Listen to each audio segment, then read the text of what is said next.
Welcome to Insight Marketing Success, the podcast where marketing knowledge meets real-world experience, from vision to execution. Today we have Lauren Handel, who is a food business lawyer. So Lauren, thank you for being part of IMS today. I had the opportunity to meet with you before, but tell us who you are and what's your professional story? Sure. Well, thanks for having me.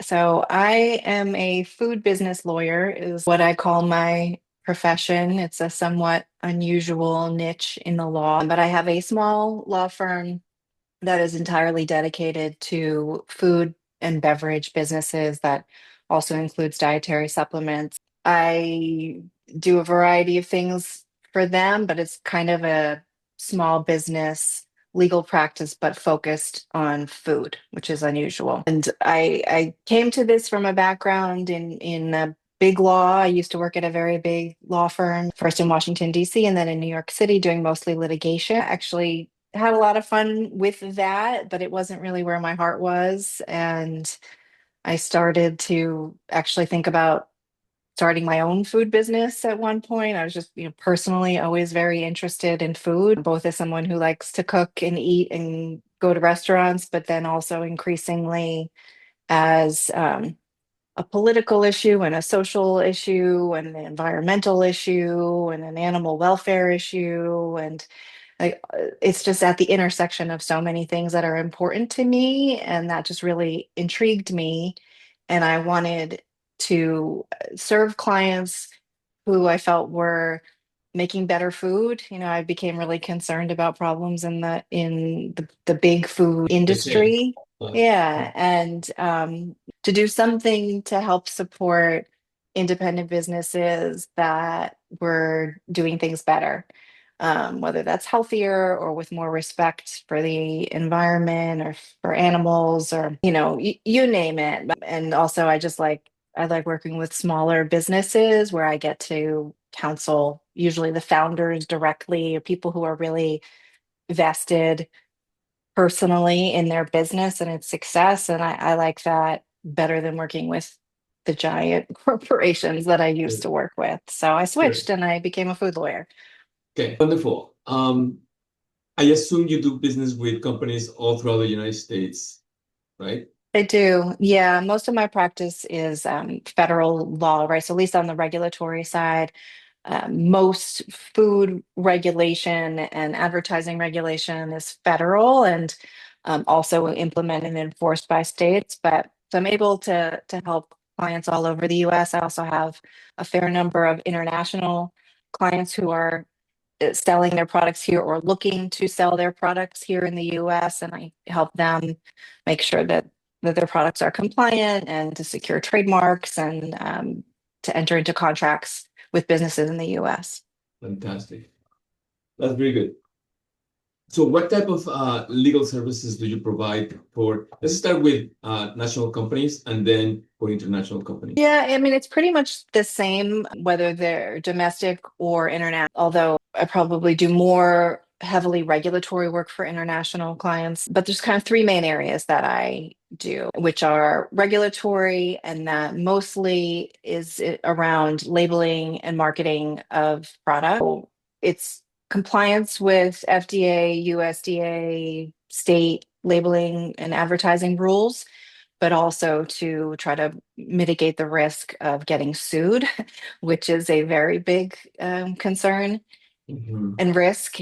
So that's one area. I also do trademark work. So I help with trademark clearance searches and applications and enforcement and proceedings in the Trademark Trial and Appeal Board. And then I do a lot of contracts. So a lot of business to business services agreements, supply agreements, manufacturing agreements, sales representation, distribution, marketing firms. So those are kind of the three main areas. So for those people who are entering into this field, what are the risks of labeling and marketing food in the correct manner? Yeah.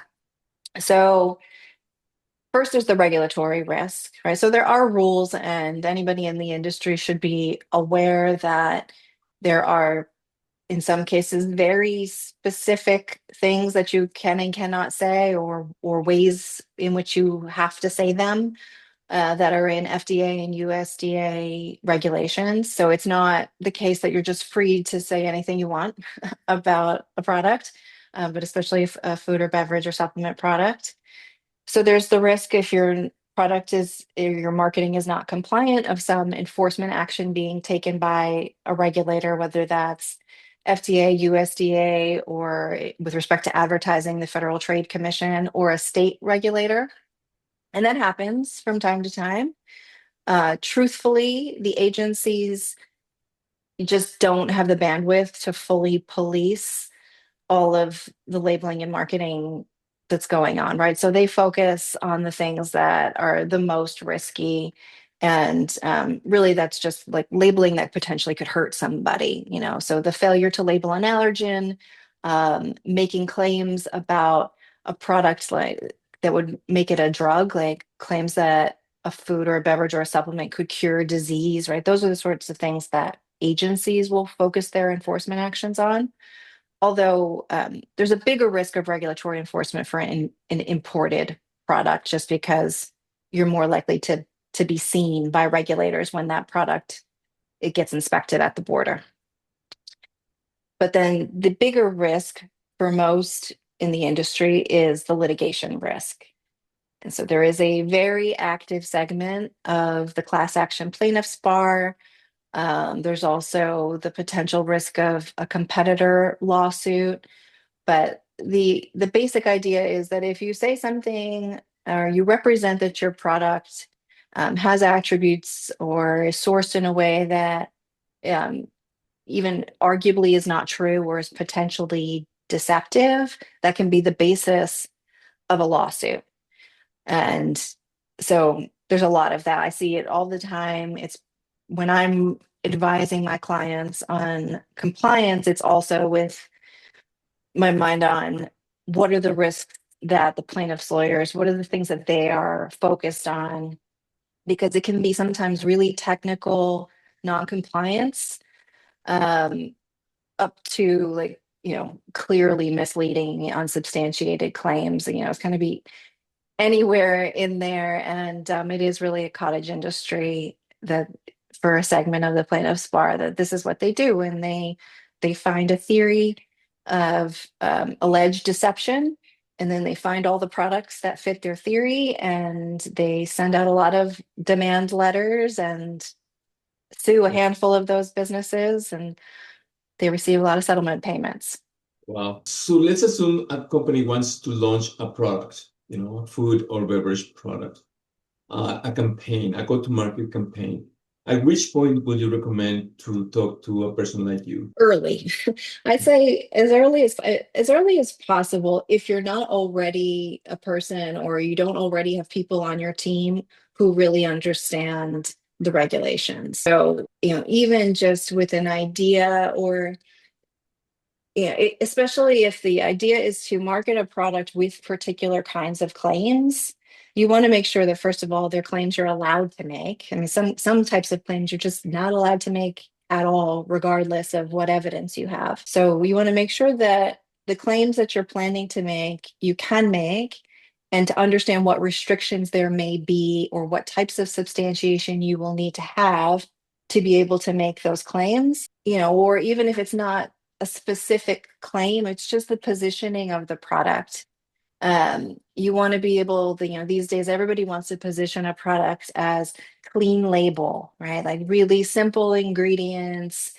And sometimes they'll be working with a food scientist, and for functional reasons, you have to put ingredients that may not sound so clean label, but are necessary to maintain the shelf life and integrity of the product, or for whatever reason. So I like to make sure that everybody working on the development and the marketing campaign is aware of what the parameters are. What's the territory that we need to stay within to make sure that the product can be marketed with the kinds of claims that the brand owner, whoever the founders want to make. So what would be that one piece of advice that you will give to marketeers or brand teams to help and collaborate with the regulatory council? Yeah, starting early is good, right? Because I am often in the position of being brought in fairly late in the game. I mean, sometimes very late in the game. Sometimes it's we are ready to launch and go, we need to send these labels to print next week. Can you take a look? And then I find some really big problem that could require even a reformulation or just complete, redesign of the materials and the labels. It would be better to start early. But also, I think it should be really helpful for people to educate themselves if they don't have a background, not necessarily in all the nuances of all the rules, right? Like that's my job, is to understand all the details and nuances of the regulations and where the litigation risks are, but to at least have a sense of what kinds of things are regulated and what kinds of things get people in trouble, so that you can go into it at least expecting that or knowing when to ask questions, rather than just going full steam ahead with development of something and then bringing it to your lawyer to find out that there's big risks. Okay, fantastic. Thank you. So, how long have you been working for how long have you been, Handel business food law? Yeah. So I started this practice of food and beverage focused exclusively in 2014. So it's been about 12 years. Actually, Nice. it's been a little bit more than 12 years now. Yep. Okay. And so when you started, tell me, how did you go to market? What did you use to market yourself? Oh, for my own practice? Yes. Well, things like this. I've found that speaking engagements tend to work well for me. So that used to be showing up at different kinds of, there's all sorts of boot camps and events for people starting food businesses. And they would tend to have professionals of all different kinds, but not usually law. So when I was first starting, I would go to a lot of those kinds of things. But speaking, writing, I've used LinkedIn a fair amount just to share information about issues that I see and just kind of, create some brand awareness around myself. Mhm. Um, and I've gotten connected with various groups within the industry, and in particular, other professional service providers, the food scientists, the food safety people, the marketing people, the label designers, right? Like we're all working with the same businesses, and it's really helpful to have those connections and help each other Yeah, out. yeah, 100%. So let's talk about the character of yourself, and let's assume that you go to a restaurant and you're in one of those booths where you cannot see who's in front and who's behind, but you're eating with a friend and you recognize the two of your friends talking about yourself behind you, and you hear your name. What do you hope they say about you? Well, I would hope that they would say that I'm helpful. Yeah, that I'm the type of person that you can come to with a problem, and that I can listen and identify maybe the things about that problem that they don't see for themselves. That's what I try to do a lot in my law practice. Okay, very good. So helpful friend. What else? That I don't know how you would put it exactly, but I'm laid back, kind of easy to talk to, not too fussy, not low maintenance kind of person. Okay. So, as you know, Lauren, life sometimes throws a curve, and it could be in your personal life or your professional life. What do you do to get grounded when you get a curve in life? Yeah. So I can relate personally, and also I guess it kind of comes with the profession of being a lawyer, of getting thrown a crisis here and there. So I'm not always great at it, but I think the things that help me the most are take a break, step Mhm. away from whatever it is that's causing the crisis for a little while, because I tend to get stuck really just trying to fix whatever it is and spinning in loops that doesn't help. Preferably get outside, somewhere where you can see something in nature, and also just like the moving your body. Those things help me a lot. Very good. Okay. Let's imagine that you have the capability to whisper something to yourself when you just graduated from college. What would you tell yourself? Hmm. Um, I think the advice I would give myself, um, and I guess both professionally and personally, is to spend some time actually thinking about what you want, right? As opposed to what I did, which was, not all bad, but just kind of follow opportunities as they arose without having a clear direction in mind.